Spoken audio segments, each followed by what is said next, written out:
لیکن اب حضرت بی بی خدیجہ الکبریٰ کا نکاح ہوتا ہے یا نہیں وہ آپ انشاءاللہ تعالی سنیں۔ حضرت بی بی خدیجہ رضی اللہ عنہا مال و دولت کے ساتھ انتہائی شریف اور افتِ بآب خاتون تھیں۔ اہل مکہ ان کی پاک دامنی اور پارسائی کی وجہ سے ان کو طاہرہ پاک باز کہا کرتے تھے۔ ان کی عمر 40 سال کی ہو چکی تھی۔ پہلے ان کا نکاح ابو حالہ بن زرارہ تمیمی سے ہوا تھا اور ان سے 2 لڑکے ہند بن ابو حالہ اور حالہ بن ابو حالہ پیدا ہو چکے تھے۔ پھر ابو حالہ کے انتقال کے بعد حضرت خدیجہ رضی اللہ عنہا نے دوسرا نکاح عتیق بن عائز مخزومی سے کیا۔ ان سے بھی 2 اولاد ہوئیں، ایک لڑکا عبداللہ بن عتیق اور ایک لڑکی ہند بنت عتیق۔ حضرت خدیجہ کے دوسرے شوہر عتیق کا بھی انتقال ہو چکا تھا۔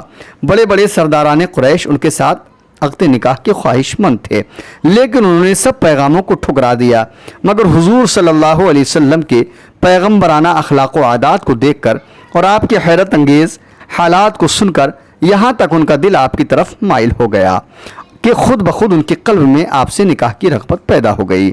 کہاں تو بڑے بڑے مالداروں اور شہر مکہ کے سرداروں کے پیغاموں کو پیغاموں کو رد کر چکی تھیں اور یہ طے کر چکی تھیں کہ اب 40 برس کی عمر میں تیسرا نکاح کروں گی، اور کہا خود ہی حضور صلی اللہ علیہ وسلم کی پھوپھی حضرت صفیہ کو بلایا جو ان کے بھائی عوام بن خیلد کی بیوی تھی۔ ان سے حضور صلی اللہ علیہ وسلم کی کچھ ذاتی حالات کے بارے میں مزید معلومات حاصل کی۔ پھر نفیسہ بنت امیہ کے ذریعہ خود ہی حضور علیہ الصلوۃ والسلام کے پاس نکاح کا پیغام بھیجا۔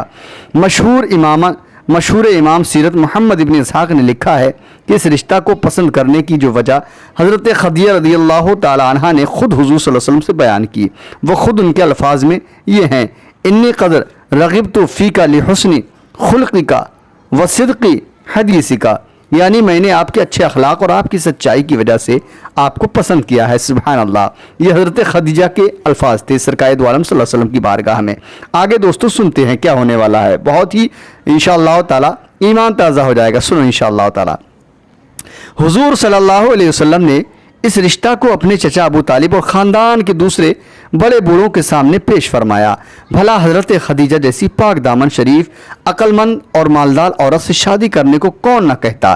سارے خاندان والوں نے نہایت خوشی کے ساتھ اس رشتے کو منظور کر لیا اور نکاح کی تاریخ مقرر ہوئی، اور حضور صلی اللہ علیہ وسلم حضرت حمزہ رضی اللہ عنہ اور ابو طالب وغیرہ اپنے چچاؤں اور خاندان کے دوسرے افراد اور شرفا بنی ہاشم و سرداران مضر کو اپنی بارات میں لے کر حضرت بی بی خدیجہ رضی اللہ عنہا کے مکان پر تشریف لے گئے، اور آپ کا نکاح حضرت خدیجہ الکبریٰ رضی اللہ تعالیٰ عنہا کے ساتھ ہو جاتا ہے۔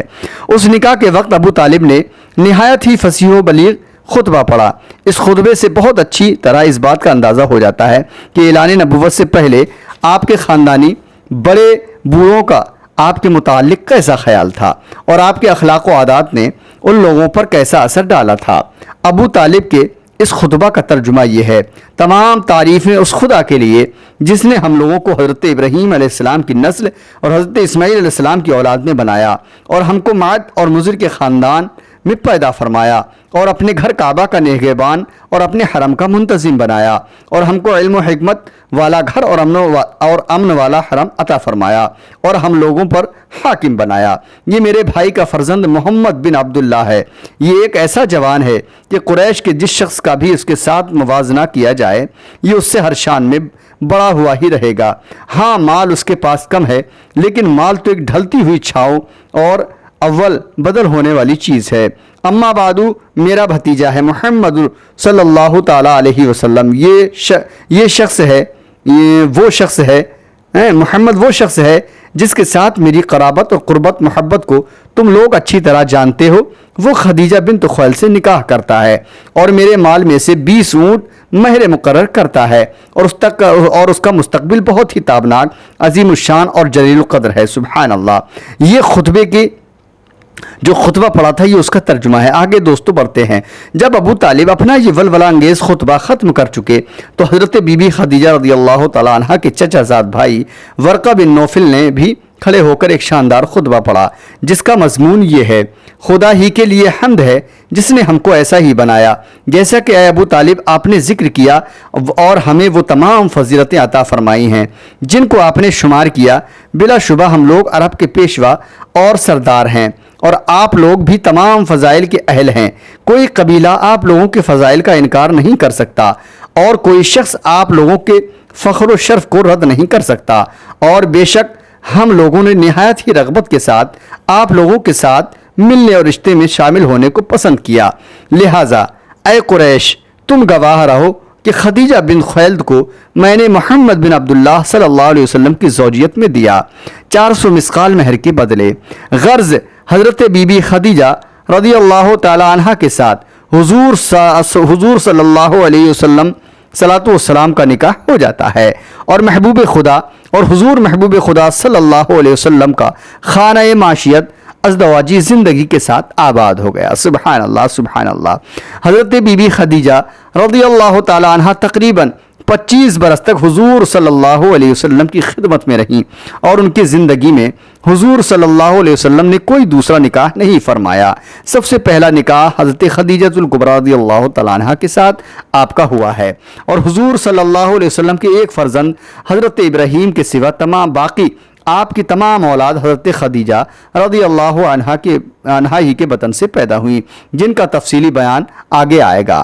حضرت خدیجہ رضی اللہ تعالی عنہا نے اپنی ساری دولت حضور صلی اللہ علیہ وسلم کے قدموں پر قربان کر دی، اور اپنی تمام عمر حضور صلی اللہ علیہ وسلم کی غمگساری اور خدمت میں نثار کر دی، جس کی تفصیل انشاءاللہ تعالی آئندہ صفحات میں تحریر کی جائے گی۔ دوستو، بس یہ یہاں تک حضور صلی اللہ علیہ وسلم کا پہلا نکاح اور بی بی خدیجہ کا ذکر انشاءاللہ تعالی، بس یہیں تک اس کو میں یہیں تک چھوڑتا ہوں، اور باقی انشاءاللہ اس سے آگے کا پورا واقعہ کہ آگے کیا ہونے والا ہے 7ویں پارٹ میں انشاءاللہ تعالی آپ لوگ ملاحظہ فرمائیں گے۔ کیسا لگا ضرور بتائیں۔ انشاءاللہ تعالی ملتا ہوں میں اگلے ویڈیو میں، اگلے واقعات، اگلے پارٹ میں۔ تب تک کے لیے اللہ حافظ، دعائے خیر میں یاد فرمائیں۔ السلام علیکم ورحمۃ اللہ وبرکاتہ۔ اللہ حافظ دوستو۔ بس اسی طریقے سے سجاد نظامی ورلڈ یوٹیوب چینل کو سپورٹ کرتے رہیے، دعا کرتے رہیے۔ اللہ آپ سب کو خوش رکھے، سب کے گھر مکان کھیت کھلیان رزق کمائیوں میں پناہ برکت عطا فرمائے۔ میرے چینل سجاد نظامی ورلڈ کو عروج عطا فرمائے، ترقی عطا فرمائے، اور بلندی عطا فرمائے۔ آمین یا رب العالمین۔ خدا حافظ دوستو۔